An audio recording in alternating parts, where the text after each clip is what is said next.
اوه نریا دو باجرانه نجی ریا بهیا و شهیانایا نجی گراج ترومپیلایا اوه سرایا لیچه سرا نسرایا بنزینه نجی یا مشاندنا ماملیان اوه سرایا غازیه لگرکا گلان لناوا قضایا آکریده که هر ولاتیه کی چیروکک دیگل اوه سرای هیا و ادبیجن قیران لپی قیران اموستان دیناو سروی وستیانه جی واسطه هیا اول 5 روز است مغازه یه چهارشنبه یا نمو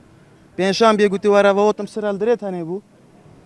هچه تو چه جور دو وارد گرد چه شرطه بیچویدی که بیت واسطه وارد گرد تو چه داری همیشه ایرامون حتی ساعت دو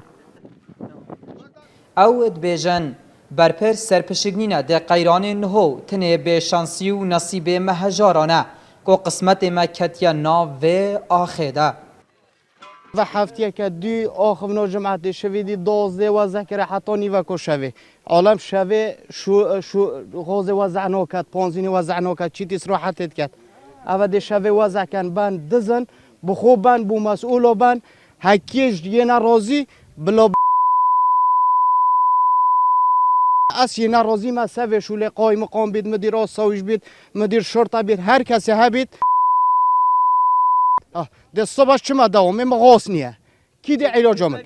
پیشمرگه بم شرطه بم آسایش بم المهم دل مال خود در کردم عید و عرفه ده کی ده بومن حل کرد قایم مقام یا های مدیر آسایش های مدیر شرطه یا های مدیر بلدی های خر رئیس دایره یا های خر مسئول لقا یا های خر مسئول کمیته های خر مسئول مالبند اسلامی یا های فقیر و جار نیه ولاتی ایک جیدی تورت رو توریاوان اوه اف هفت روزن ده سرایا غازه ده هر وکی او دیار دکن ما غاصني ويسري ويسجحهم يلا نوك تلفون بكر برادرك يقولي هاي برا ليرة أنا ورا بوزده زرد من ده قلينة تقوري شويت هاتي بوزده زرد بس شو معناه نبومانيا مهمجي ملاتنينا مهمجي عشيرتيرا نينا مهمجي نينا باكا بودان داني ورا برادانكي خوب ده ورا أرزاقي برم وش بو غازي نفتي بودي والمكاني برا ها شو خدي قبل جات لویفتر درگه کارگاه دابشکرنا غازه هیا ل آکری ل اود بیجن تلفون خواه کرینه داخراو ام جی لپشت کارگاه کا تل بند و قفل کری هشتینه ما پیوندی به ریوبر پشکا چاودریا بازرگانی کر ل آکری جوان دامه کو داخویانی بومه بدتن ل پشتی جوانی مهاتی ما پیوندی پیوکرو گوت از کتی ما دن ساخیه که دا مجی هیویا سلامتی بخواستو اوی جی بومه دیار کر خلق کتیه ترسکات درونی دا هر دیسان دیار کر که غاز بسر تهوی وکیلان دا هاتیه دابش کرن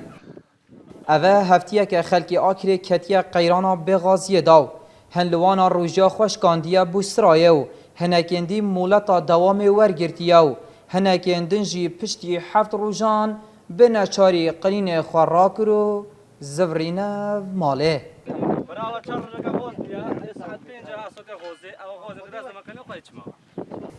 گهدار زباری NRT لناوا قضايا آکره